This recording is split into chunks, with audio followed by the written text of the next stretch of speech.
एमा से कहता है, अगर तुम 49 दिनों के भीतर 3 ऐसे लोगों को ढूंढ सको जो तुम्हारे लिए पवित्र आंसू बहाए, तो तुम फिर से जीवित हो सकती हो। लेकिन ये 3 लोग तुम्हारे रिश्तेदार नहीं हो सकते। एमा को तुरंत अपने 2 सबसे अच्छे दोस्तों और अपने मंगेतर जॉन का ख्याल आता है। वो सोचती है, ये तो बहुत आसान होगा। वे सब मुझसे सच्चा प्यार करते हैं और वे जरूर मेरे लिए आंसू बहाएंगे। फिर शेड्यूलर एमा को एक और औरत से मिलवाता है, रोज। वो कहता है, तुम रोज के शरीर में प्रवेश करो और उसी के शरीर से ये 3 आंसू जुटाओ। रोज दरअसल एक ऐसी औरत है जिसने आत्महत्या की कोशिश की थी क्योंकि वो डिप्रेशन में है। वो बहुत दुखी है और उसके कारण ही एमा की कार दुर्घटना हुई थी। अब किस्मत ने एमा को एक मौका दिया है, जिसने जो किया उसे खुद ही सुधारना होगा। शेड्यूलर एमा को रोज के बारे में सब कुछ बताता है। वो रात के शिफ्ट में काम करती है और दिन में सोती है। तुम उसके सोने के समय उसके शरीर का इस्तेमाल कर सकती हो, लेकिन जैसे ही वो जागे तुम्हें उसका शरीर छोड़ना होगा। और याद रहे, तुम रोज के पैसों का इस्तेमाल नहीं कर सकती। जो भी जरूरत होगी तुम्हें खुद मेहनत करके कमाना होगा, क्योंकि आत्मा मानव वस्तुओं को नहीं छू सकती। वो एक आखिरी शर्त भी बताता है, तुम्हें अपनी असली पहचान किसी को नहीं बतानी है। अब तुम रोज बनकर जियोगी और 3 सच्चे प्यार के आंसू खोजोगी। एमा को ये सब बहुत कठिन लगता है, लेकिन जब उसे याद आता है कि उसके पास अभी भी 49 दिन है, यानी 49 डेज, उसके दोस्त लिली और मंगेतर जैक पास ही रहते हैं, तो उसे फिर से हिम्मत मिलती है। अगली सुबह वो रोज के घर जाती है। रोज रात की नौकरी से लौटकर गहरी नींद में होती है। जब रोज सो जाती है, एमा उसके शरीर में प्रवेश करती है और अपने मंगेतर को खोजने निकल पड़ती है। पर उसे नहीं पता कि वो जल्द ही अपने प्रेमी और अपने सबसे अच्छी दोस्त के छुपे हुए राजों को जानने वाली है। एमा को रोज की जिंदगी बहुत अस्त व्यस्त लगती है।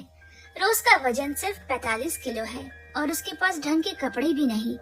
एमा तो जब जिंदा थी बहुत अमीर थी, लेकिन अब उसे इन बातों से कोई फर्क नहीं पड़ता, क्योंकि अब उसकी जिंदगी सिर्फ 3 सच्चे आंसुओं पर टिकी है। वो सबसे पहले अस्पताल गई, जहाँ उसका असली शरीर अभी भी कोमा में पड़ा है।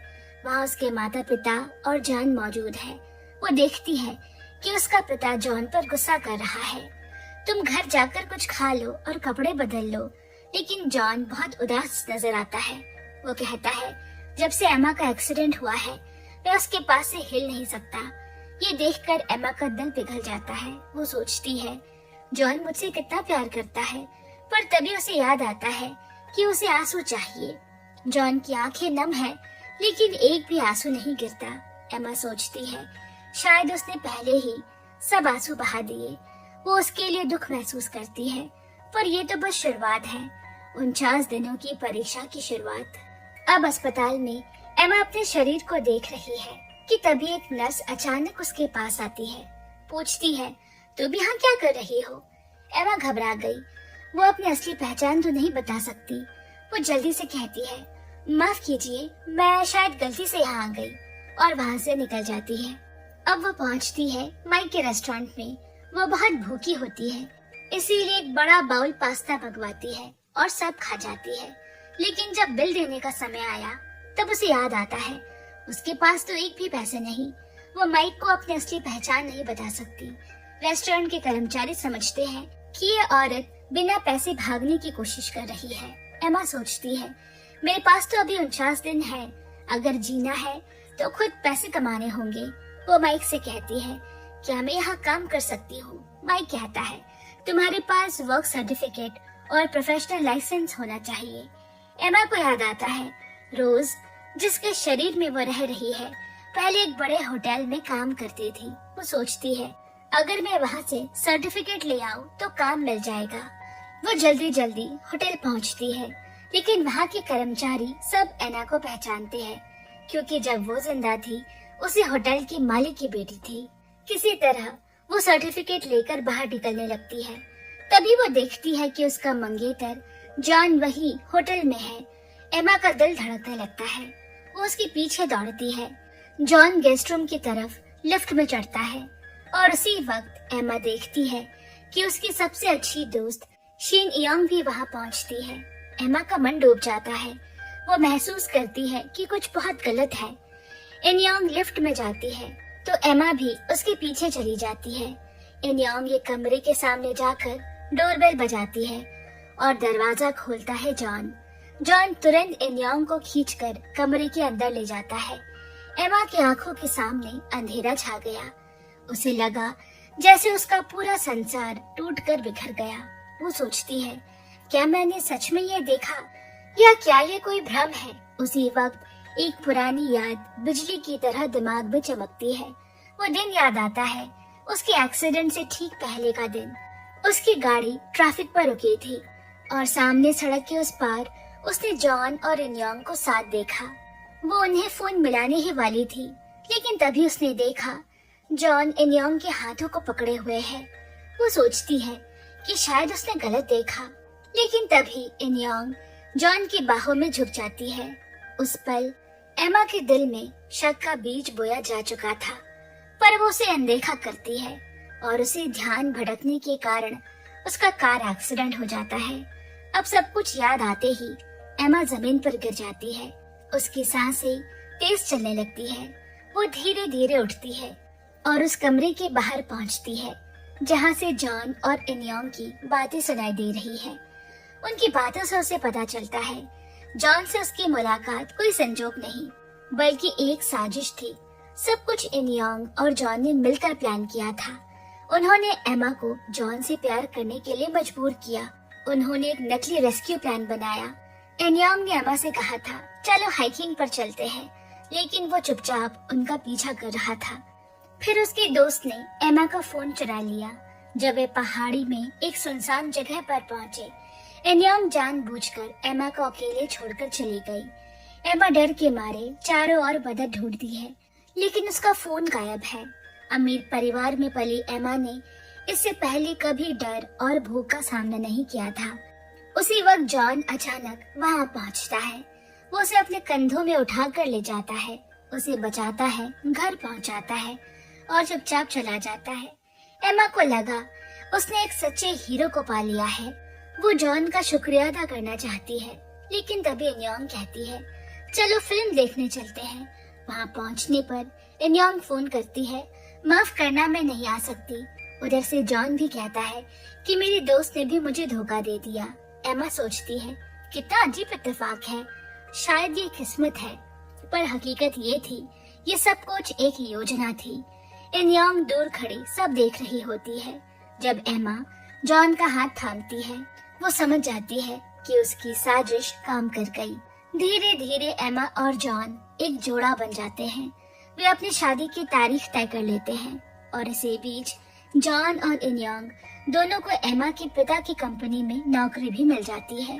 अब एमा सोचती है, शायद मेरा एक्सीडेंट किसी भाग्य का खेल नहीं था, बल्कि ये एक योजना थी ताकि मैं सच देख सकूं, जॉन और इन योंग का असली चेहरा। अब जॉन और इन योंग की बातें सुनने के बाद एमा के दिल में जैसे सारा आसमान गिर पड़ा। अब उसे समझ आ गया था कि प्यार जिसे वो सच्चा समझती रही, वो सिर्फ एक धोखा था। वो वहाँ से भागने की कोशिश करती है, लेकिन तभी जॉन की आवाज उसके कानों में पड़ी। वो कह रहा है, मुझे उसकी सील चाहिए। अगर वो मिल जाए तो मैं उसकी प्राइवेट आइलैंड पर कब्जा कर सकता हूँ। वो वही प्राइवेट आइलैंड था जो एमा के पिता ने उसे तोहफे में दिया था, जिसकी कीमत अब अरबों में है। एमा का गुस्सा अब दर्द में बदल गया। वो दौड़ पड़ी। उसे किसी तरह भी अपने उस सील को ढूंढना होगा। यही एक तरीका है जॉन और इन योंग को रोकने का। वो अपना फोन निकालकर शेड्यूलर को कॉल करती है, लेकिन शेड्यूलर उस वक्त मजे कर रहा होता है। उसका कॉल सुनकर वो थोड़ा झुंझलाहट से जवाब देता है।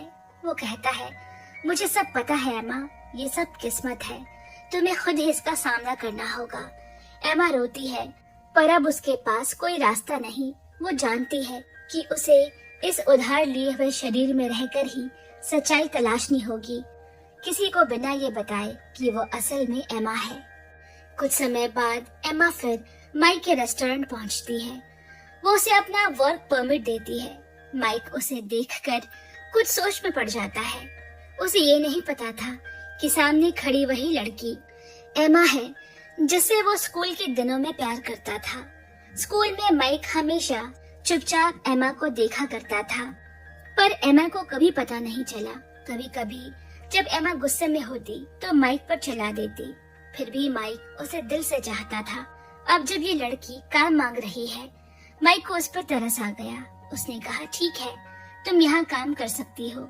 लेकिन जैसे ही एमा ने काम शुरू किया, वो अचानक बेहोश होकर गिर पड़ी। इतना सब झेलने के बाद अब उसका शरीर और आत्मा दोनों थक चुके हैं। माइक उसे गोद में उठाकर ऑफिस रूम में ले गया। जब एमा की आंख खुलती है तो बाहर रात हो चुकी है। वो घबराकर उठी। रोज की नाइट शिफ्ट शुरू होने वाली है। मुझे जल्दी से उसका शरीर लौटाना होगा। वो दौड़ते हुए रोज के घर पहुंचती है, दरवाजा खोलती है और थकान से बिस्तर पर गिर जाती है। धीरे धीरे उसकी आत्मा शरीर से बाहर निकल आती है। उसी समय पास की स्विमिंग पूल में एक जोड़ा खेल रहा होता है। अचानक वो औरत फिसली और उसका सिर पत्थर से टकराता है और वो सांस लेना बंद कर देती है। क्षण भर में उसकी आत्मा शरीर से बाहर निकल आती है। वो डर जाती है, अपनी ही लाश को देखकर कांपने लगती है। तभी शेड्यूलर वहां जाता है। वो शांत स्वर में कहता है, तुम मर चुकी हो। औरत हैरान है, लेकिन मैं तो बस फिसल गई थी। इतनी छोटी सी बात पर मैं मर कैसे सकती हूँ? शेड्यूलर कहता है, तुमने एक शादीशुदा आदमी से संबंध बनाए, ये तुम्हारा कर्म फल है। तभी उसकी प्रेमी चिल्लाता है, मैं इस औरत को नहीं जानता। वो उसे धोखा दे देता है। शेड्यूलर एक एलिवेटर बुलाता है। अब तुम्हें नर्क भेजा जाएगा। और वो औरत भागने लगती है, पर 2 काले कपड़ों में लोग आते हैं और उसे पकड़ कर ले जाते हैं। एमा ये सब देखकर कांप उठती है। वो रो कर कहती है, ये कितना अन्याय है। एक बूढ़े आदमी की मौत पर तुमने झुककर सलामी दी थी, उसे शांति पूर्वक भेजा था, और इस औरत को ऐसे खींच कर ले जा रहे हो। शेड्यूलर गंभीर स्वर में कहता है, वो बूढ़ा आदमी अच्छा इंसान था। कई लोग जिंदगी में बुरे कर्म करते हैं और मरने के बाद उन्हें उसका हिसाब देना पड़ता है। ये न्याय है एमा। फिर वो एमा से कहता है, अब तुम्हारे पास सिर्फ 47 दिन बचे हैं। अगर तुम 3 सच्चे आंसू नहीं पा सकी तो तुम्हें भी इसी एलिवेटर में जाना होगा। अगले दिन एमा फिर माइक के रेस्टोरेंट लौटी। अब उसे काम भी करना है और साथ ही 3 सच्चे आंसू भी ढूंढने हैं। उसे जॉन और इन्योंग को भी अपनी सील चुराने से रोकना होगा। कुछ देर बाद वही जॉन और इन्योंग रेस्टोरेंट में आते हैं। वे माइक के पुराने दोस्त निकले। बैठकर वे एमा के परिवार की बातें करने लगते हैं। जॉन कहता है, एमा की माँ अब टूट गई है। वो बेटी का दुख झेल नहीं पा रही। ये सुनते ही एमा के हाथ से ग्लास गिर जाता है। माइक झुंझलाकर कहता है, इतने लापरवाही क्यों? एमा धीरे से माफी मांगती है। माइक उसे ध्यान से देखता है। अचानक उसके दिल में एक अजीब सी टीस महसूस होती है। इस वेट्रेस की हर हरकत, हर आदत उसे एमा की याद दिला रही है। वो सोचता है, कितनी अजीब बात है, ये लड़की तो बिल्कुल एमा जैसी है। लेकिन फिर खुद को समझाता है, एमा तो अस्पताल में कोमा में है। उसे क्या पता वो वेट्रेस जिसकी आंखों में छुपा दर्द उसे बेचैन कर रहा है, असल में वही एमा है जिससे वो जिंदगी भर प्यार करता आया है। उस रात एमा रेस्टोरेंट के दरवाजे के पास झुककर बैठी रही। आंसू उसकी आंखों से लगातार गिरते रहते हैं। वो फुसफुसाती है, माँ, पापा, मुझे माफ करना, मैं सब देख रही हूँ, पर तुमसे कुछ कह नहीं सकती। और इस तरह उसके 47वें दिन की कठिन यात्रा का एक और दिन समाप्त होता है, जहाँ हर आंसू, हर सच्चाई उसे मौत और मुक्ति दोनों की ओर ले जा रहे हैं। खाने के बाद सब लोग चले गए तो एमा भी काम खत्म करके जाने की तैयारी करने लगी। तभी जॉन ने उसे रोक लिया। इस बार एमा ने उसकी ओर देखकर मुस्कुराया नहीं, क्योंकि अब वो जान चुकी है कि जॉन असल में कैसा इंसान है। पहले जब जॉन इस रेस्टोरेंट में आता था तब एमा को उसकी सच्चाई पता नहीं थी। उस दिन जॉन अकेले बैठा शराब पी रहा था, क्योंकि तभी एमा का एक्सीडेंट हुआ था। एमा ने उसे अकेला और दुखी देखा तो उसे लगा शायद वो उसके एक्सीडेंट की वजह से उदास है। उसने उसके सामने एक दूध का ग्लास रख दिया और कहा, उदास मत हो, सब ठीक हो जाएगा। नशे में धुत जॉन को एमा ने खुद उसकी कार तक पहुंचाया। तभी माइक ने ये सब देखकर पूछा, ये तुम क्या कर रही हो? वो मेरे दोस्त का मंगेतर है, क्या तुम उसे रिझाने की कोशिश कर रही हो? एमा ने कहा, नहीं, बस मुझे उस पर तरस आ गया। अब जब एमा को इन बातों को याद करती है तो उसे अपनी मासूमियत पर अफसोस होता है। वो जॉन से कोई बात नहीं करना चाहती। वो उसे गुस्से भरे निगाहों से देखती है और वहाँ से चली जाती है। जॉन उस अजनबी औरत को देखता है तो उसके भीतर एक अजीब सी इच्छा जागती है उसे पाने की, क्योंकि पहले एमा हमेशा उसके साथ अच्छा व्यवहार करती थी और अब वो अचानक बदल गई है। ये बदलाव जॉन जैसे आदमी को और भड़काता है। अगले दिन एमा इंतजार करती है कि घर की नौकरानी बाहर जाए। जैसे ही वो निकली, एमा चुपके से घर के अंदर घुसती है। उसका इरादा है अपने सील को वापस लेना ताकि जॉन और इनियोन की साजिश को रोका जा सके। वो अपने पुराने कमरे में गई, पर चाहे जितनी कोशिश करे उसे वो सील नहीं मिलती। तभी अचानक दरवाजे की डोरबेल बजती है। एमा खिड़की से झांकती है और देखती है कि जॉन आ गया है। जॉन नीचे खड़ा उसकी माँ से कहता है वो एमा की कुछ पसंदीदा चीजें लेने आया है ताकि उन्हें अस्पताल के कमरे में रख सके। शायद इससे एमा जल्दी ठीक हो जाए। उसकी माँ उसे ऊपर जाने देती है। एमा घबरा गई। जॉन अब किसी भी पल कमरे में पहुंचने वाला होगा। वो हर जगह तलाश करती है पर सील नहीं मिलती। तभी दरवाजा खुलता है। जॉन अंदर आया पर कमरा खाली है। एमा पहले ही बालकनी से नीचे कूदकर भाग चुकी है। जॉन बहुत देर तक कमरे में ढूंढता रहा पर उसे कुछ नहीं मिलता। वो कुछ खिलौने उठाता है और चला जाता है, क्योंकि एमा को उन खिलौनों में से एक में अपनी सील मिल चुकी थी। वो उसे निकालती है और गहरी सांस लेती है। अब उसके पास सील है, इसका मतलब जॉन और इनियोंग उसका पैसा नहीं छीन सकते। वह बहुत खुश है और उस सील को माइक के घर में एक फूल के गमले में छिपा देती है। अब उसके पास सिर्फ 42 दिन बचे हैं। इतने में उसे 3 ऐसे लोगों को ढूंढना है जो सच्चे मन से उसे प्यार करते हो और जिनके आंसू बिल्कुल पवित्र हो। अगर ऐसा ना हुआ तो एमा हमेशा के लिए मर जाएगी। रात होने पर वो रोज का शरीर लौटाने के लिए घर वापस जाने लगी। तभी एक बूढ़ी औरत यानी मकान मालकिन उसे रोकती है और कहती है, रोज किराया दो। एमा डर गई और जल्दी से अपने कमरे में भाग जाती है। वो बिस्तर पर लेटते ही रोज अपने शरीर में लौट आती है। कुछ ही देर में मकान मालकिन दरवाजा खटखटाती है। रोज आवाज से जाग गई और दरवाजा खोलती है। क्या बात है? वो पूछती है। मकान मालकिन ने कहा, अभी तुम भागी क्यों? किराया देना इतना मुश्किल है क्या? रोज हैरान होकर पूछती है, मैं तो सो रही थी, शायद आपने किसी और को देखा होगा। और वो जाकर उनके पैसे दे देती है। फिर वो अपने बालों को छूती है। बाल मुलायम लग रहे हैं, जबकि उसने तो 1 महीने से सर नहीं धोया। आईने में देखती है, उसकी त्वचा भी निखरी लगती है। उसे लगता है जैसे वो पागल हो रही है। अब वो खुद को एक चलते फिरते मरे हुए इंसान की तरह महसूस करती है।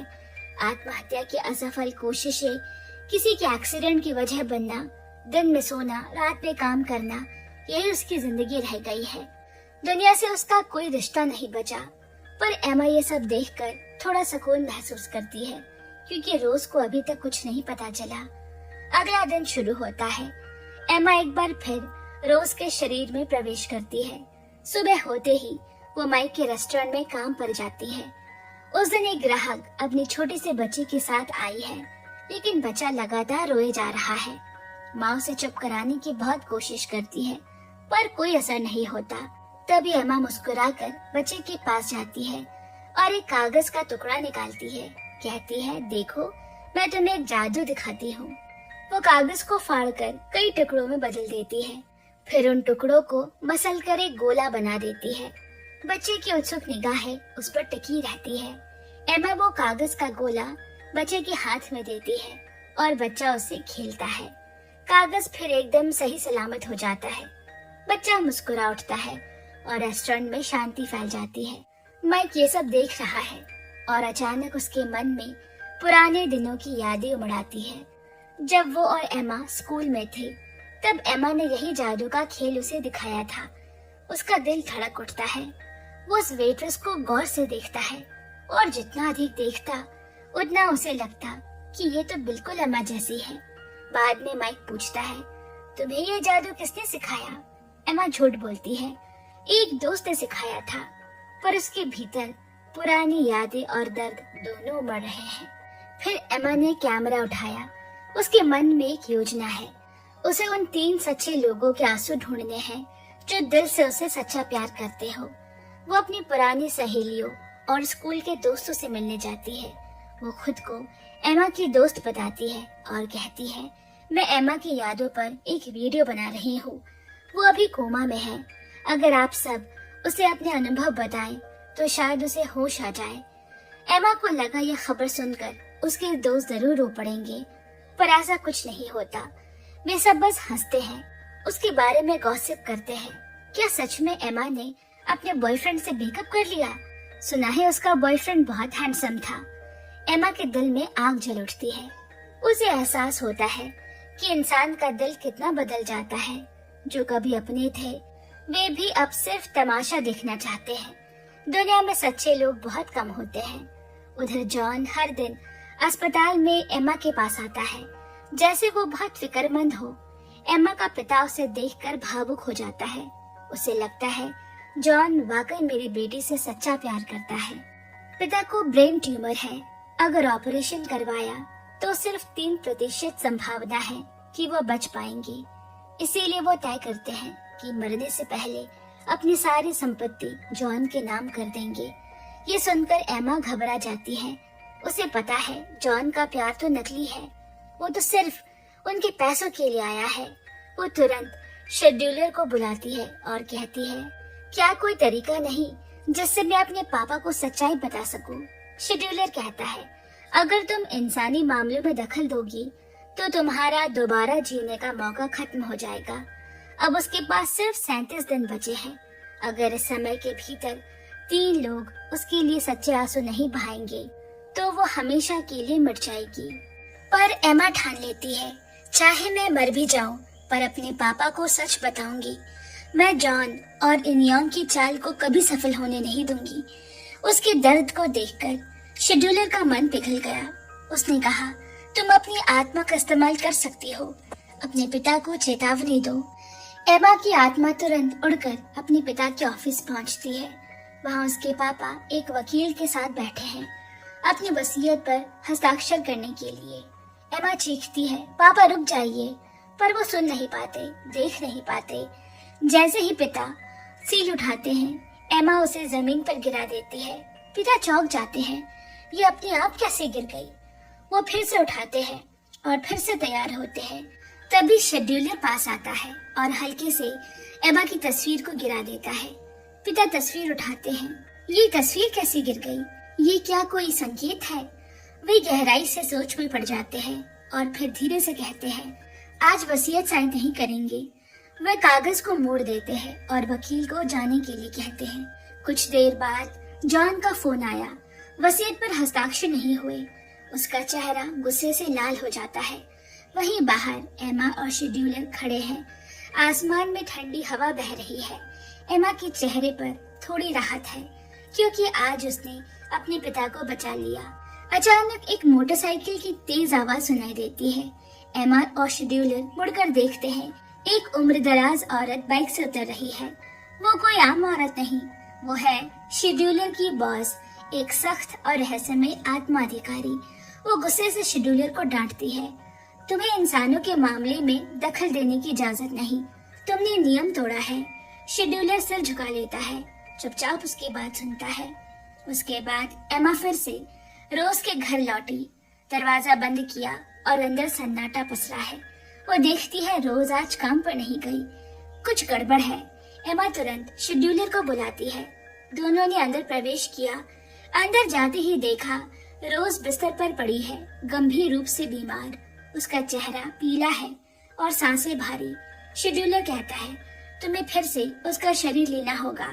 एमा तुरंत रोज के शरीर में प्रवेश करती है और रोज के शरीर को उठाकर अस्पताल ले जाती है। इलाज के बाद डॉक्टर उसे कुछ दवाइयाँ देते हैं। अब एमा रोज का शरीर लेकर बाहर निकलती है। बस का इंतजार कर रही है तभी पीछे से एक गाड़ी आकर रुकी। वो जॉन है। वो मुस्कुराते हुए कहता है, तुम ठीक नहीं लग रही, मैं छोड़ देता हूँ। एमा ठंडे स्वर में कहती है, मुझे तुम्हारी मदद नहीं चाहिए, दूर रहो।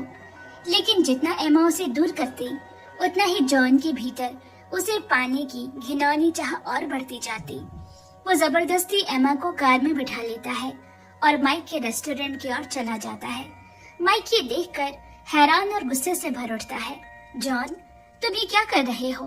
एमा तो अस्पताल में है और तुम यहाँ किसी औरत के साथ। उन दोनों में बहस होने लगती है। लगभग हाथापाई की नौबत आ गई।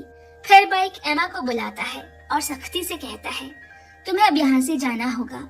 मैं तुम्हें कुछ पैसे दे रहा हूँ। अब तुम यहाँ काम नहीं करोगी। किसी और के मंगेतर के साथ इस तरह रहना ठीक नहीं। एमा चुपचाप उसकी तरफ देखती है।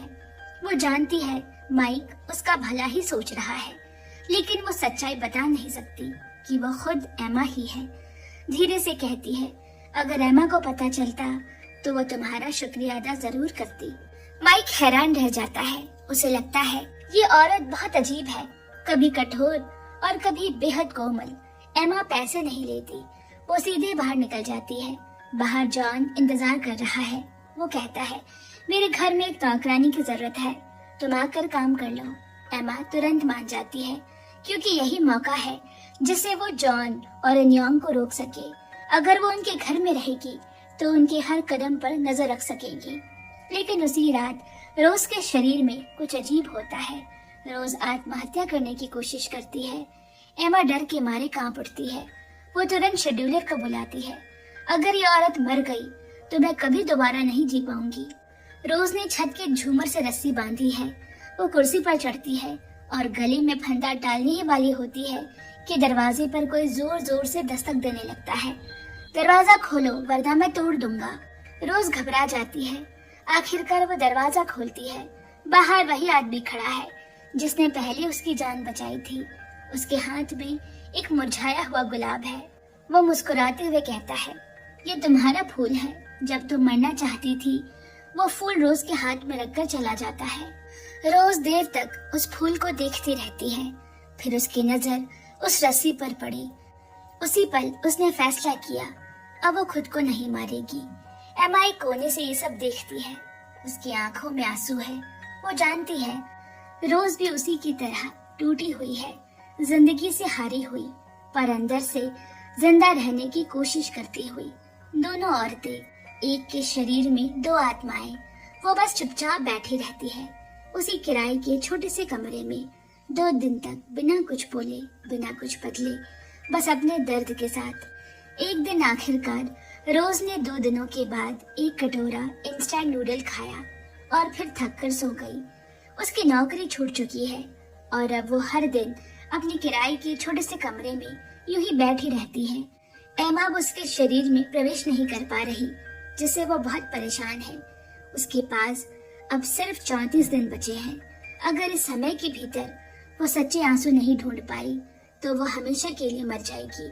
शेड्यूलर ने अपने बॉस से संपर्क किया और सारी स्थिति बताई। बॉस ने कहा थोड़ा जादू करना होगा, इसीलिए शेड्यूलर एक ज्योतिषी बनकर 24 घंटे खुले रहने वाले कॉफी शॉप में पहुंचा।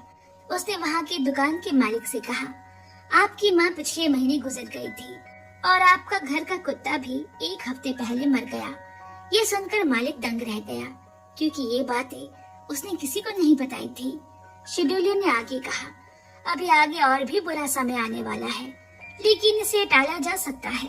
मालिक घबरा गया और पूछा, कैसे? शेड्यूलर बोला, एक नाइट शिफ्ट वर्कर रखिए, उसे पैसे दीजिए। वो औरत होनी चाहिए, 30 साल से कम उम्र की, घुंघराले बालों वाली और हमेशा गंभीर दिखनी चाहिए, तभी ये बुरा समय उससे टल जाएगा। अब रोज आखिरकार बाहर निकलती है। जहाँ जहाँ वो चलती वहाँ अचानक जॉब के विज्ञापन दिखाई देते हैं, लेकिन जैसे ही वो आगे बढ़ जाती विज्ञापन गायब हो जाते। जब वो इंस्टेंट नूडल खरीदने के लिए एक दुकान में गई तो उसे वही विज्ञापन दिखता है। नक्शे पर जगह साफ चिन्हित है। रोज उस दुकान पर पहुंची। दुकानदार ने उसे देखकर तुरंत पसंद कर लिया। रोज पूछती है, क्या यह नौकरी खाली है? दुकानदार बिना सोचे कहता है, हाँ, आप आज से ही काम शुरू कर सकती हैं, पगार भी बहुत अच्छी मिलेगी। यूं ही रोज को फिर से नौकरी मिल जाती है। पहली रात की शिफ्ट खत्म होते ही एमा रोज के शरीर में प्रवेश करती है। वो सीधे जॉन के घर जाती है, क्योंकि पहले जॉन ने उसे अपनी नौकरानी बनने को कहा था। एमा जानती है अब उसे जॉन के करीब रहकर ही अपने परिवार की संपत्ति को बचाना होगा। कुछ समय बाद माइक जॉन के घर पहुंचा। वो वहाँ रोज को देखकर हैरान रह जाता है। गुस्से में कहता है, एमा तुम यहाँ क्या कर रही हो? मेरे साथ वापस चलो, मेरे रेस्टोरेंट में काम करो। एमा शांत स्वर में कहती है, मैं यही रहूंगी। माफ करना माइक, अभी मेरा यहाँ काम अधूरा है। माइक नाराज होकर चला जाता है, शायद जलन या शायद चिंता में। जॉन कभी एमा का मंगेतर था, जो एमा अस्पताल के बिस्तर पर कोमा में पड़ी है और जॉन किसी दूसरी औरत यानी रोज की तरफ खींच रहा है। माइक के जाने के बाद एमा बाथरूम गई। वो सोचती है कि माइक इस शरीर यानी रोज से प्यार करने लगा है। एमा अब सब कुछ छोड़कर अपने पिता को सच्चाई बताने का निर्णय लेती है।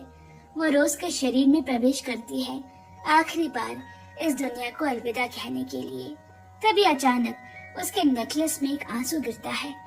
एमा हैरान रह जाती है। वो सोचती है ये उसकी सबसे अच्छी दोस्त लिली के आंसू होंगे, लेकिन हकीकत में वो आंसू माइक का है। वो उस वक्त अस्पताल में एमा के सामने खड़ा है। वो टूट चुका है, रो रहा है, क्योंकि अब माइक को सच्चाई पता चल चुकी है कि एमा की आत्मा रोज के शरीर में है। 2 दिन पहले जब वो अपने घर की सफाई कर रहा था, उसे फूलदान में एमा का स्टैम्प मिला। जिज्ञासा में उसने सीसीटीवी फुटेज देखा जिसमें रोज उसे वहां छिपा रही थी। माइक ने गौर किया, रोज की हर हाव भाव बिल्कुल एमा जैसे है। वो याद करता है एक दिन उसने रोज को गाना गुनगुनाते हुए सुना था, वही गीत जो स्कूल में एमा गाया करती थी। वो गीत एमा ने खुद लिखा है और उसे गाने का तरीका सिर्फ उसी को पता है। माइक को अब शक होने लगा कि रोज के अंदर वाकई एमा की आत्मा बसी है। वो अपने शक को यकीन में बदलने के लिए रोज का पीछा करता है और देखता है कि रोज अपने घर लौट रही है, पर कुछ ही देर बाद वो फिर बाहर निकल आती है। अब उसका व्यवहार बिल्कुल बदल चुका है। वो माइक को पहचानती तक नहीं। फिर दुकान में काम करने वाला बेन उसे मिलता है। वो बताता है कि पहले वो एक मंदिर का साधु था और उसने आत्मा प्रवेश की कई कहानियां सुनी है। अब माइक को यकीन हो जाता है रोज के अंदर जो आत्मा है वो एमा ही है, वही लड़की जिससे वो प्यार करता है। उस दिन माइक रोज का रास्ता रोक लेता है। वो उसे एमा कहकर पुकारता है। ये सुनकर एमा एकदम थम जाती है। वो चौंक जाती है और उसके दिल की धड़कनें तेज होने लगती है। वो सच बताने ही वाली थी कि तभी उसके गले में पहनी तावीज गर्म हो उठता है। अगर उसने सच्चाई बता दी तो वो तावीज टूट जाएगी और एमा तुरंत मर जाएगी। वो झूठ बोलती है, मैं एमा नहीं हूँ, मेरा नाम रोज है। माइक उसकी आंखों में देखता है। क्या तुम ये मान नहीं सकती कि तुम वही हो? एमा शांत रहती है। मैं वो एमा नहीं हूँ जिसके बारे में आप सोच रहे हैं। माइक गहरी सांस लेता है। उसे समझ आ जाता है कि वो कुछ छिपा रही है। वो मुस्कुराकर कहता है, शायद मेरी गलती है।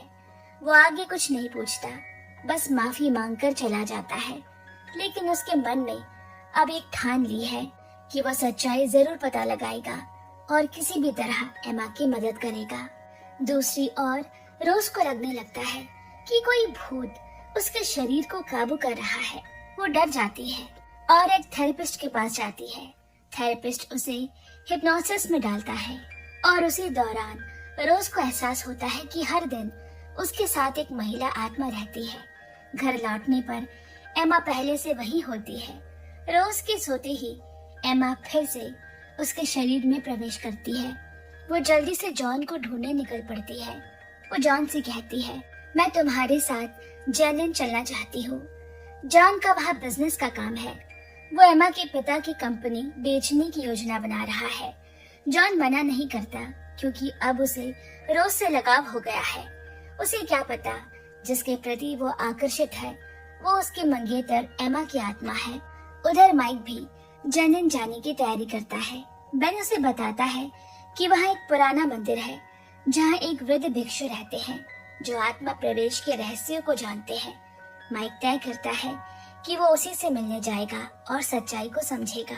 इस बीच इनयांग को पता चलता है कि जॉन जेनिन जा रहा है। वो भी साथ चलना चाहती है, लेकिन जॉन उसे साफ मना कर देता है। उसे अब इनयांग से कोई खास दिलचस्पी नहीं। वो ये नहीं जानती कि जॉन रोज नाम की किसी लड़की के साथ जा रहा है।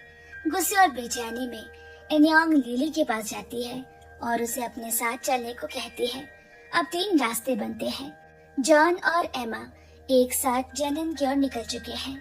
माइक भी अकेले गाड़ी चलाते हुए उसी दिशा में जा रहा है और इनयांग लिली भी रास्ते पर है। जेनिन पहुंचने पर जॉन कार रोकता है और कहता है, तुम पहले उतर जाओ, मैं बाद में कॉल करूंगा। उधर माइक मंदिर पहुंचता है और पहाड़ी पर एक वृद्ध भिक्षु से मिलता है। माइक पूछता है, क्या आत्मा किसी और के शरीर में बस सकती है? भिक्षु आंखें मूंद लेता है और धीरे से कहता है, ये एक रहस्य है जो हर किसी को नहीं बताया जाता। माइक निराश होकर वहां से निकलता है और उसके पुराने जेनिन हाई स्कूल में पहुंचता है। वहीं अचानक उसे एमा दिखाई देती है। वो सोचता है, कितनी अकेली होगी, कोई उसे पहचानता तक नहीं, किसी से कुछ कह नहीं सकती। तभी एमा उसकी ओर देखती है। माइक पूछता है, तुम यहाँ क्यों आई हो? एमा कहती है, मैं जॉन के साथ आई हूँ। माइक के मन में दर्द उठता है। उसे लगता है शायद एमा को भी अब जॉन से प्यार हो गया है, लेकिन एमा उसके चेहरे की बेचैनी समझ जाती है। वो कहती है, मेरा जॉन से कोई संबंध नहीं है। अचानक दोनों के फोन बजते हैं। एमा को जॉन का कॉल आता है। वो उसे स्कूल पार्क में बुला रहा है। वहीं माइक को इनयांग का कॉल आता है। वो और लिली जेनिन होटल में उसे बुला रहे हैं। जॉन को अचानक इनयांग का भी मैसेज आया। उसमें लिखा है, आज रात होटल आना, मुझे तुमसे बात करनी है। जॉन थोड़ा परेशान हो जाता है, लेकिन जवाब नहीं देता। उधर माइक एमा को लेकर स्कूल पार्क पहुंचा। वो दूर खड़ा होकर देखता है, एमा धीरे धीरे जॉन की तरफ बढ़ रही है। लेकिन जैसे ही एमा जॉन तक पहुंचती है, उसे अचानक चक्कर आने लगते हैं और अगले ही पल उसकी आत्मा शरीर से बाहर धकेल दी जाती है। जॉन तुरंत एमा को पकड़ लेता है ताकि वो गिर न जाए। अब शरीर में रोज की आत्मा लौट आई है। वो सामने खड़े अजनबी को देखती है और हैरानी से पूछती है, आप कौन हैं? जॉन मुस्कुराकर कहता है, अरे मैं जॉन हूँ, क्या तुम मुझे नहीं पहचानती? पास में खड़ी एमा की आत्मा ये सब देखकर घबरा जाती है। वो तुरंत शेड्यूलर को बुलाने की कोशिश करती है। तभी वहाँ अचानक इनयांग भी आ जाती है। वो देखती है कि जॉन और एक औरत यानी रोज साथ खड़े हैं। रोज भी उसे देख रही है। अब जॉन कुछ समझ नहीं पाता। वो जल्दी से रोज से कहता है, थोड़ा रुको, मैं अभी आता हूँ, और इनयांग को किनारे ले जाता है। ये सब कुछ दूर से माइक देख रहा होता है। उसे अब यकीन हो जाता है कि एमा के साथ कुछ गड़बड़ है। वो रोज के पास जाता है और कहता है, डरो मत, सब ठीक हो जाएगा। रोज कुछ बोलने ही वाली होती है कि अचानक वो अपने पुराने स्कूल की यादों में खो जाती है। धीरे धीरे उसकी यादें लौट आती है। रोज का प्रेमी था शेड्यूलर यानी जैक, वही जैक जो आज एमा का मार्गदर्शक है। उस साल जैक अपनी मोटरसाइकिल पर बैठा हुआ था। उसके हाथ में एक सोने की अंगूठी है जिसे वो रोज को प्रपोज करने वाला था, लेकिन उसी पल उसके सामने एक ट्रक आ गई। वो बच नहीं पाया और भयानक हादसे में मारा गया। जैक के हाथ से अंगूठी गिर गई। वो देखता रहा। उसे जाना नहीं था, पर अब वो रोज से कभी नहीं मिल सकता। हादसे के 2 हफ्ते पहले रोज का रवैया अचानक बदल गया था। वो ठंडी पड़ गई थी। उसने जैक से पूछा, क्या तुमने मुझे धोखा दिया है? जैक कुछ समझ नहीं पाया। दोनों अनाथालय में साथ पले बड़े थे, एक ही स्कूल में पढ़े, बचपन में एक दूसरे के सबसे करीबी थे, पर अब सब कुछ टूट गया था। जब जैक कुछ समझ नहीं पाया, रोज गुस्से में रोते हुए चली गई। जैक ने तय किया कि मैं कुछ दिनों के लिए दूर चला जाता हूँ। उसके दोस्त ने कहा, पहले रोज से बात कर लो, लेकिन उसने कहा, मैं 15 दिन में लौटकर उसे सरप्राइज दूंगा। वो काम पर चला गया। दिन में कंस्ट्रक्शन साइट पर मेहनत की, रात में बार में गाना गाया और आखिरकार उसने डायमंड रिंग के लिए पैसे जुटा लिए। दुकान जाकर उसने सोने की अंगूठी खरीदी। और उस पर दोनों के नाम खुदवाए वह खुशी खुशी शहर की ओर लौट रहा था। पर किस्मत ने फिर एक क्रूर मजाक किया। रास्ते में उसकी मौत हो गई। उस हादसे के बाद जैक शेड्यूलर बन गया। 5 सालों तक उसने ये काम किया और धीरे धीरे उसने अपनी सारी यादें खो दी। उसे अब रोज की कोई याद नहीं रही। उधर रोज को जब जैक की मौत की खबर मिली वो टूट गई। उसने कई बार आत्महत्या करने की कोशिश की, लेकिन हर बार कोई न कोई उसे बचा लेता। इन्हीं प्रयासों की वजह से एमा कोमे में चली गई और आत्मा लोक ने जैक को आदेश दिया, तुम एमा की आत्मा को रोज के शरीर में प्रवेश कराओ। वो तभी जीवित हो सकती है जब उसे 3 सच्चे आंसू मिले। यहीं से दोनों की किस्मत एक दूसरे से बंध गई। एक दिन एमा को रोज के घर में एक पुरानी फोटो मिलती है। उसमें रोज और जैक साथ खड़े होते हैं। एमा दंग रह गई, यानी रोज का पुराना प्रेमी वही जैक है जो अब मेरा शेड्यूलर है। वो दूसरी फोटो देखती है, जैक किसी और औरत के साथ है। गुस्से में वो जैक से जा भिड़ती है, क्या तुम रोज से प्यार करते थे तो तुमने उसे धोखा क्यों दिया? जैक फोटो देखता है और तभी उसकी सारी पुरानी यादें लौट आती है। उसकी आंखों में दर्द, पश्चाताप और अधूरे प्यार की चुप्पी भर जाती है। अब जाकर जैक को सारी सच्चाई समझ आई। वो तस्वीर जो रोज ने दी थी असल में उसकी गलती नहीं थी। वो तस्वीर एक क्लब की औरत ने तब ली थी जब जैक सो रहा था। जैक के चेहरे पर पछतावे के आंसू आ जाते हैं। वो एमा के चेहरे को छूने के लिए हाथ बढ़ाता है, पर एमा जल्दी से पीछे हट जाती है। वो उसे याद दिलाती है कि वो रोज नहीं एमा है। उस रात एमा रोज का शरीर वापस कर देती है। अगली सुबह जब रोज काम पर निकली तो जैक उसके पीछे पीछे चुपचाप चलता है। वो रास्ते में उसकी राह को रोशनी से भर देता है। रोज बार बार अपने पुराने प्यार जैक के बारे में सोचती है, लेकिन उसे नहीं पता कि वही जैक अब उसके आसपास एक अदृश्य परछाई बनकर चल रहा है। पर अब मरकर वो अपनी गलतफहमी उससे दूर नहीं कर सकता। कुछ दिन बाद जैक अपने बॉस से मिलता है। वो कहता है, मेरी 5 साल की सेवा अब पूरी होने वाली है। मुझे कहा गया था कि मैं एक अमीर परिवार में दोबारा जन्म लूंगा, लेकिन अब मैं वो मौका नहीं चाहता। बस 2 दिन रोज के साथ बिताने की इजाजत दे दो, चाहे उसके बाद मैं हमेशा के लिए गायब हो जाऊं। उसका बॉस उसकी विनती सुन लेता है। वो कहता है, जब एमा की 49 दिनों की यात्रा खत्म होगी तब तुम रोज से मिल सकोगे। अब कहानी लौटती है वहीं जहाँ पिछला हिस्सा खत्म हुआ था। एमा की आत्मा शरीर से बाहर निकल जाती है। रोज अचानक जाग उठती है। उसे याद नहीं कि वो यहाँ कैसे आई और सामने खड़ा आदमी कौन है। एमा तुरंत शेड्यूलर जैक को बुलाती है। जैक आता है और कहता है, ये जगह रोज के लिए खास है, इसीलिए उसकी आत्मा ने तुम्हें बाहर धकेल दिया। अब रोज का नियंत्रण वापस आ गया है। रोज इधर उधर चलने लगती है। माइक धीरे धीरे उसके पीछे पीछे चलता है। उसे महसूस होता है कि एमा के साथ कुछ गड़बड़ है। अब एमा और जैक भी उनके पीछे आ जाते हैं। रोज एक छोटे से स्टॉल के सामने रुक जाती है। चारों वहीं खड़े होकर उस पुराने स्टॉल को देखते हैं और एक साथ अतीत में लौट जाते हैं। वो वही जगह थी जहाँ स्कूल के दिनों में माइक और एमा ने अपना छोटा सा स्टॉल लगाया था। ग्राहकों को आकर्षित करने के लिए एमा गाने और नाचने लगती है। माइक शर्मिंदा होकर उसे रोकने की कोशिश करता है। तभी एक जोड़ा वहाँ से गुजरता है, रोज और जैक। एमा हंसकर कहती है, भाग्य बताने की फीस 5000 वॉन है और मेरी भविष्यवाणी कभी गलत नहीं होती। जैक मुस्कुराते हुए पैसे देता है और एक कार्ड खींचता है।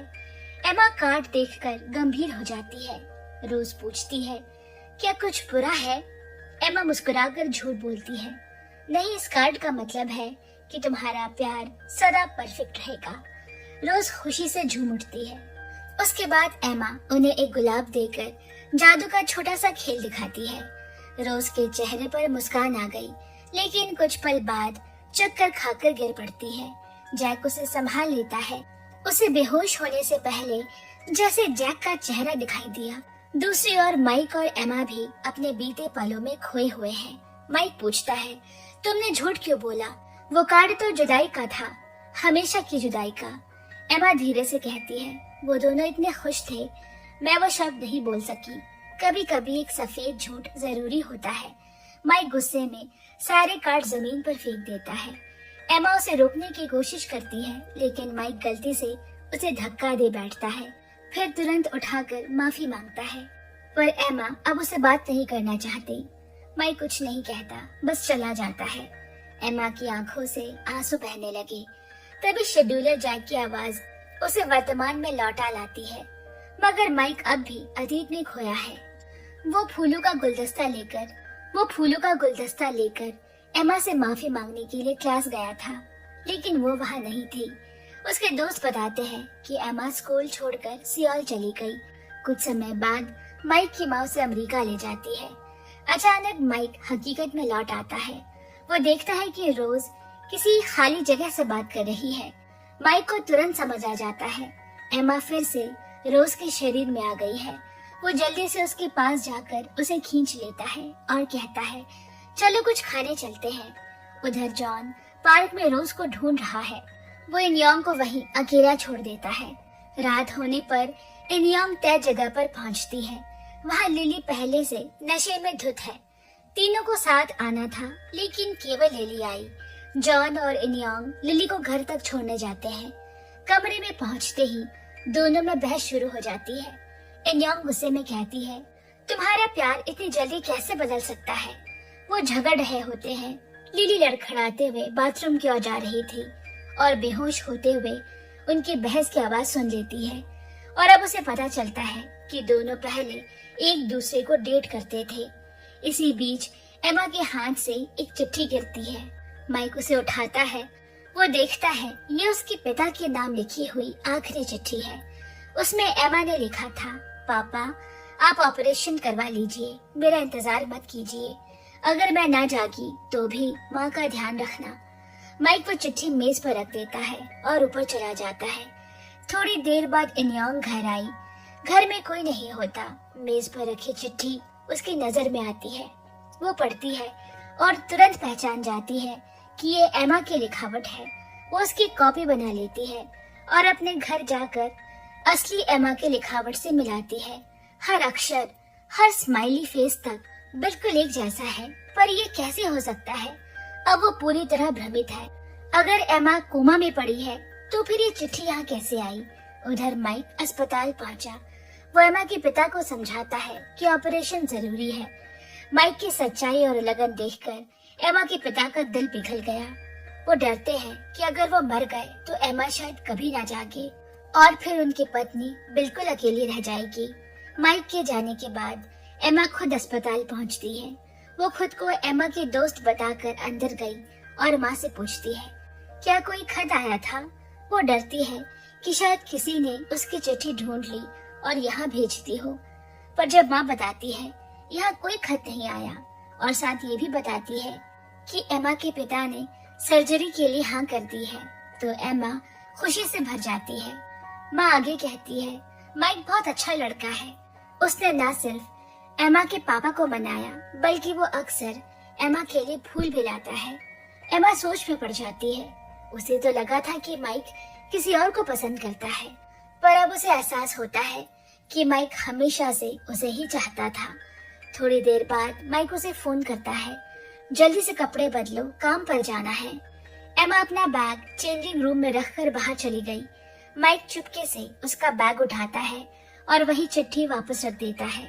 पर तभी एमा लौट आती है और उसे ऐसा करते हुए देख लेती है। माइक के जाने के बाद वो दौड़कर अपना बैग खोलती है। वही चिट्ठी अंदर पड़ी हुई है। अब एमा को पूरी तरह यकीन हो जाता है कि माइक को उसका असली राज पता चल गया है। वो तुरंत शेड्यूलर जैक को ढूंढती है, सब बताती है। जैक कहता है, इसमें तुम्हारी कोई गलती नहीं, तुमने तो किसी को कुछ नहीं बताया। माइक ने खुद ही सच्चाई खोज ली। अब बस तुम उसे कुछ मत बताना। उधर इनयोंग जॉन के पास गई और कहती है, रोज के शरीर में एमा की आत्मा है। जॉन को ये सुनकर यकीन ही नहीं होता, पर जब वो सोचता है कि रोज हाल ही में कितनी बार अजीब बर्ताव कर रही थी, कभी वो उसे पहचानती कभी नहीं, तब उसके मन में भी शक घर करने लगता है और वो तय करता है वो अब रोज का पीछा करेगा और सच्चाई खुद देखेगा। 2 दिन तक लगातार रोज पर नजर रखने के बाद माइक को सच्चाई समझ आती है। रोज के शरीर में एमा की आत्मा बार बार हलचल मचा रही है। वो अब जान चुका है कि यह संघर्ष आत्माओं का है, ना कि इंसानों का। उधर लिली एनयांग से मिलने आती है। अब वो सब कुछ जान चुकी है। एनयांग और जॉन के रिश्ते के बारे में उसके अंदर गुस्से की आग जल उठती है। लिली फट पड़ती है। एमा और एनयांग, तुम दोनों 10 सालों से भी ज्यादा वक्त से बेस्ट फ्रेंड थी, फिर भी तुमने उसके साथ ये किया। एमा कोमा में है, उसके पिता को ब्रेन ट्यूमर है और तुम दोनों उसी के परिवार की दौलत लूटने की साजिश रच रहे हो। तुम लोग तो इंसान कहलाने के लायक नहीं हो। वो आगे कहती है, अगर तुम्हारे दोस्त को तुम्हारा कोई नया ड्रेस पसंद आ जाए तो तुम उसे खुशी से दे देती हो और कहती हो कोई बात नहीं, मैं दूसरा ले लूंगी। क्या इसे अपने दोस्त को नीचा दिखाना कहते हैं? एमा तो हमेशा ऐसा ही करती थी। दयालु थी वो, पर घमंडी नहीं। पर एनयांग ने एमा की दया को शो ऑफ समझ लिया। उसे लगता था कि एमा उसके सामने अपनी अमीरी का रौब झाड़ती है। अब एनयांग सीधे रोज से मिलने पहुंचती है, जहां वो जानती है कि उसके अंदर एमा मौजूद है। एमा सब सुन रही है और बेचैनी से अपनी उंगलियां मसल रही है। एनयांग के मन में सालों से जो शिकायतें थी वो सब एक एक करके बाहर निकल आती है। उसके हर एक शब्द एमा के दिल में तीर की तरह चुभते हैं। पहली बार एमा खुद पर शक करने लगती है। क्या मैं सच में गलत थी? क्या दूसरों के साथ अच्छा होना ही मेरा गुनाह था? लेकिन अगले ही पल वो सोचती है, नहीं, अच्छा होना मेरी गलती नहीं थी, पर एनयांग ने मेरी दयालुता का बदला मेरा दिल तोड़कर क्यों दिया? एनयांग जैसे ही जाने लगती है, एमा ने धीरे से कहा, एमा के तुम्हारे लिए जो भी जज्बात थे वो सच्चे थे। एनयांग रुकती है, उसकी आंखें भी नम हो जाती है। वो कहती है, मेरे भी एमा के लिए जज्बात सच्चे थे, और फिर चली गई। उसी शाम रोज इंस्टेंट नूडल्स खा रही थी। अचानक उसे एमा की झलक दिखाई दी। वो डर कर छिप जाती है। तभी मकान मालकिन आकर कहती है, ये कमरा अब किसी और को दे दिया गया है, तुम्हें आज ही निकलना होगा। रोज काम पर पहुंची। वहाँ जॉन पहले से उसका इंतजार कर रहा होता है। जब जॉन को भी पता चल चुका है कि एमा रोज के शरीर में रहती है, वो कहता है, रोज तुम शहर छोड़ दो, मैंने तुम्हारे लिए दूसरी जगह नौकरी का इंतजाम कर दिया है। रोज पूछती है, मैं क्यों जाऊं? जॉन कहता है, अगर तुम यहीं रही तो खतरे में पड़ जाओगी। रोज ने कहा, मुझे किसी चीज से डर नहीं लगता। जॉन गंभीर आवाज में कहता है, अगर तुमने उस आत्मा को फिर से अपने शरीर में आने दिया तो मैं खुद को रोक नहीं पाऊंगा। मैं कुछ पागलपन कर बैठूंगा और तब तुम्हारे लिए भी खतरा होगा। ये सुनकर रोज मान जाती है। वो खतरे से नहीं डरती, पर अब वो नहीं चाहती कि एमा फिर से उसके शरीर में आए। रोज अपने कमरे में लौटी और दरवाजा खोलकर कहती है, तुम अब चली जाओ एमा। अब वो एमा की आत्मा को साफ देख सकती है। एमा बाहर निकली और रोज अपना सामान बांधकर निकलने की तैयारी करती है। एमा भागते हुए शेड्यूलर के पास पहुंची। पूछा, अब मैं क्या करूं? जैक ने कहा, ये शरीर रोज का है, मैं भी कुछ नहीं कर सकता। अचानक रोज अपना बैग लेकर टैक्सी में जा बैठी। एमा उसका नाम पुकारती रही, दौड़ती रही, रुक जाओ, पर टैक्सी तेजी से दूर निकल जाती है। उधर माइक ये सब देख लेता है। वो समझ जाता है कि एमा फिर किसी मुसीबत में है। वो दौड़कर मकान मालिक से पूछता है, वो लड़की कहाँ गई? मकान मालकिन कहती है, वो तो चली गई। माइक को सब समझ आ गया और वो पागलों की तरह एमा को ढूंढने लगता है, पर कोई जवाब नहीं आता। इस बीच एमा सड़क पर बेहोश होकर गिर जाती है। माइक को अचानक याद आया कि वो टैक्सी जिसमें रोज बैठी थी, वो टैक्सी कंपनी को फोन लगाता है। उसे पता चलता है कि रोज रेलवे स्टेशन गई है। माइक कार में बैठकर पूरी रफ्तार से स्टेशन की ओर दौड़ता है। उसी समय शेड्यूलर भी एमा को ढूंढ लेता है और उसे अपने मोटरसाइकिल पर बिठाकर स्टेशन की ओर निकल जाता है। उधर रोज भी अब ट्रेन में सवार हो चुकी है और किस्मत के पहिए एक बार फिर घूमने वाले हैं। जैसे ही ट्रेन छूटने वाली होती है, माइक खिड़की से रोज को देख लेता है। वो बिना सोचे समझे ट्रेन में चढ़ गया। कुछ सेकंड बाद एमा की आत्मा भी पहुंची। वो माइक के पीछे पीछे उसी ट्रेन में चढ़ जाती है। माइक धीरे धीरे रोज के पास जाकर खड़ा हो गया। वो कुछ बोलने ही वाला होता है कि रोज पहले से जानती है कि वो क्या कहेगा, क्योंकि एमा ने कई बार उसका शरीर अपने कब्जे में लिया था और अब एमा की कई यादें रोज की चेतना में भी रह गई है। एमा पास आकर बैठी, उसकी आंखों से आंसू बहने लगते हैं। वो गिड़गिड़ा कर कहती है, मुझे बस 10 दिन और चाहिए। अगर 10 ज्यादा है तो 1 दिन ही सही। मुझे सिर्फ अपने मम्मी पापा से अलविदा कहना है। रोज पहले तो चुप रही, लेकिन एमा की सच्ची भावना देखकर उसका मन पिघल जाता है। आखिरकार वो धीरे से कहती है, ठीक है। कुछ समय बाद जॉन रोज को धोखे से अपने घर बुलाता है। वहाँ वो एक तांत्रिक को लाता है जो ये जांचने वाला है कि रोज के अंदर कोई आत्मा तो नहीं। शमन आंखें बंद करता है। वो हवा में कुछ महसूस करता है। अचानक उसका चेहरा डर से सफेद पड़ गया। वो कहता है, यहाँ कुछ है मेरे पीछे। एमा डर से कांप उठी। वो जानती है अगर शमन ने उसे पकड़ लिया तो उसकी आत्मा हमेशा के लिए मिट जाएगी। उसी पर दरवाजे पर दस्तक हुई।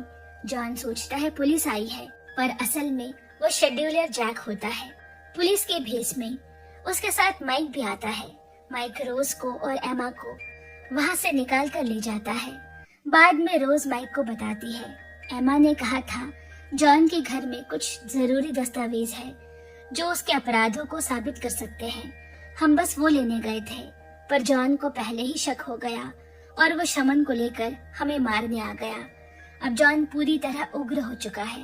वो तुरंत एमा के पापा की कंपनी को दिवालिया घोषित कर देता है।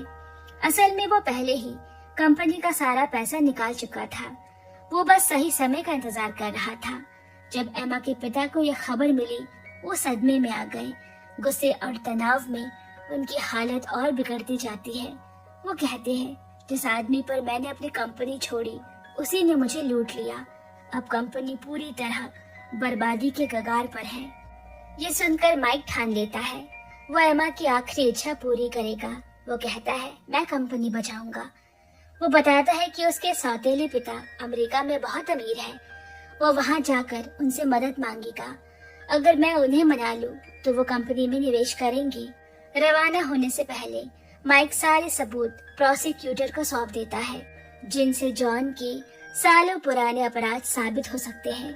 माइक निकल गया, लेकिन अब एमा डर जाती है क्योंकि माइक 3 दिन तक वापस नहीं आएगा। अब उसके पास सिर्फ 2 दिन की जिंदगी बाकी है। रात को शेड्यूलर उसे बताता है, अब तुम्हारे पास सिर्फ 16 घंटे हैं। एमा घबरा जाती है।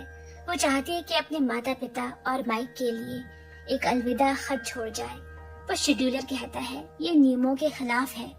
फिर भी एमा अस्पताल पहुंची। वो आखिरी बार अपने माँ बाबा को देखती है।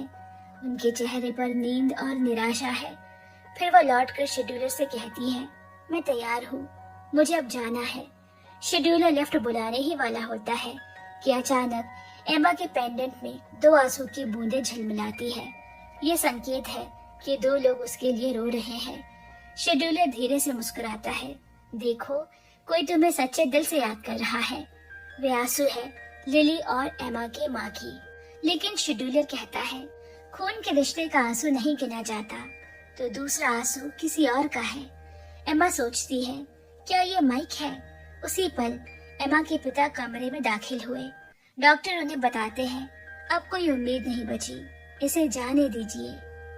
वो उसकी सांसों की मशीन हटाने की तैयारी करते हैं। कमरा सन्नाटे में डूब जाता है और उसी वक्त कहीं दूर से माइक की आंखों से भी आंसू गिरता है।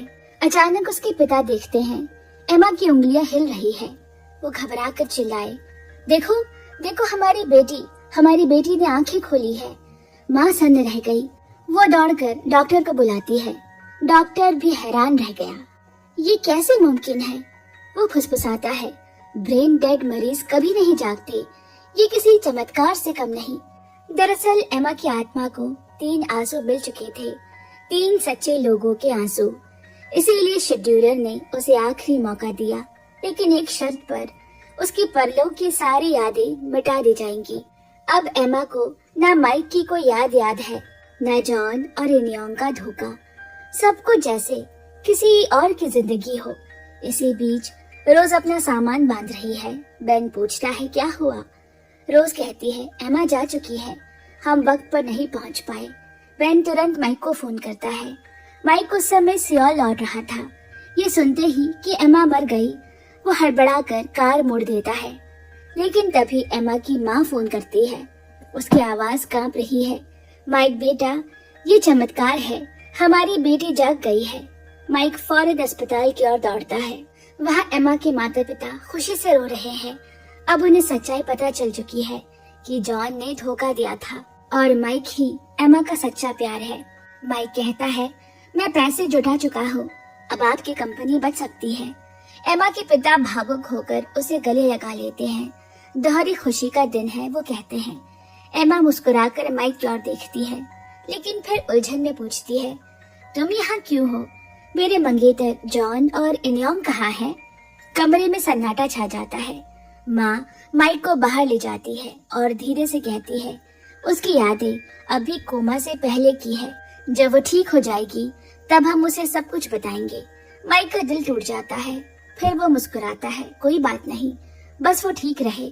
अगले कुछ दिनों तक माइक रोज अस्पताल आता रहा। एमा उससे दूर भागने की कोशिश करती है, लेकिन वो जिद से वही रहता है, चुपचाप उसकी बगल की कुर्सी पर। इधर रोज को एक चिट्ठी मिली, वो शेड्यूलर से होती है। कल पार्क में मिलो। रोज सच कर वहाँ पहुँची। जैसे ही वो पहुँचती है, वो देखती है जैक को, वो आदमी जिसे वो बरसों से मिलना चाहती थी। दोनों एक दूसरे को कसकर गले लगाते हैं। फिर जैक उसे मोटरसाइकिल पर बिठाकर उसी जगह ले गया जहाँ उनका हादसा हुआ था। घास में खोजते हुए उसे वो खोई हुई अंगूठी मिल गई। 5 साल बाद वो अंगूठी रोज की उंगलियों में पहनाता है। फिर दोनों एक अम्यूजमेंट पार्क गए।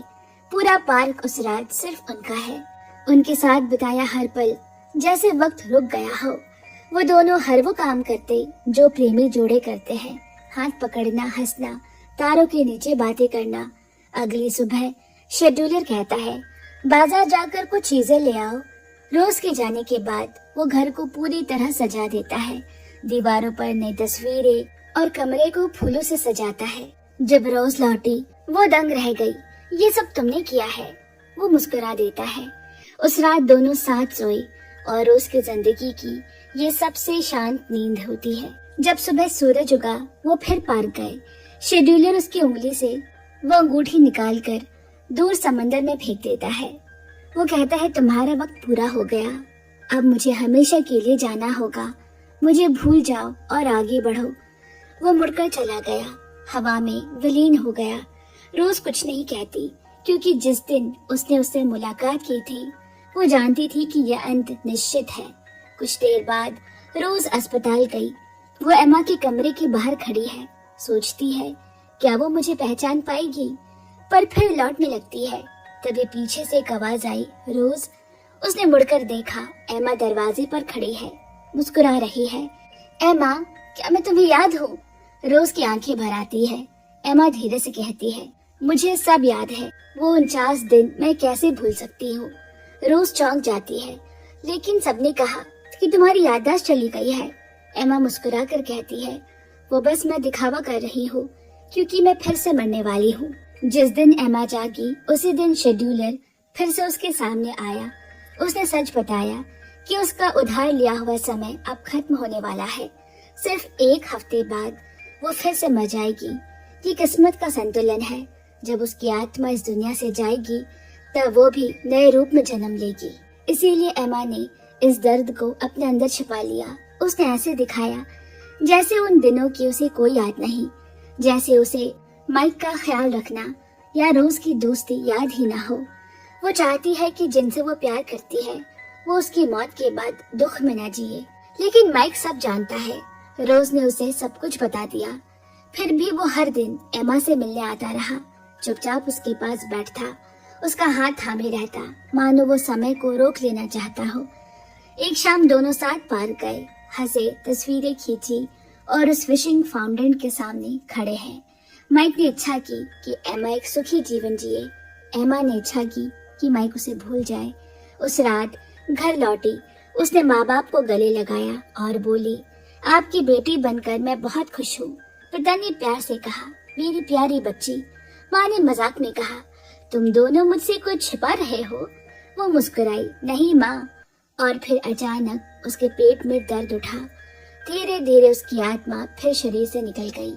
शेड्यूलर उसका इंतजार कर रहा है। एमा ने कहा, मेरे माँ बाप को मत रुलाना, मुझे ले चलो। जाने से पहले उसने एक सवाल पूछा, मेरा तीसरा आंसू किसका था? शेड्यूलर ने जवाब दिया, वो तुम्हारी दोस्त एनियोंग का था।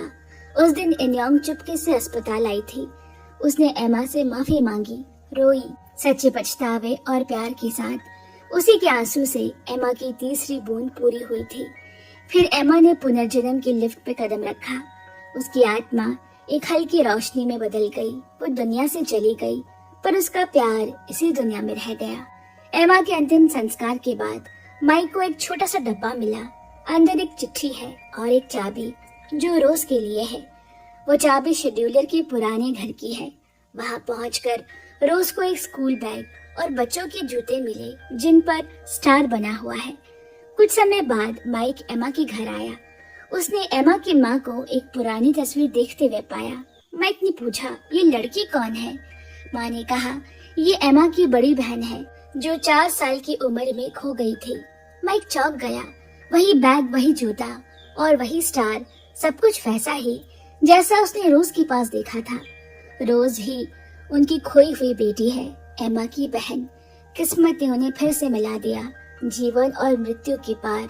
1 साल बाद रोज एमा के घर में रहने लगी है। अब उसके पास परिवार है, न किराए का छोटा से कमरे की तन्हाई, न ही उसे इंस्टेंट नूडल खाना पड़ता है। रोज ने अब अतीत को छोड़ दिया। वो और माइक एक दूसरे में सुकून ढूंढने लगे।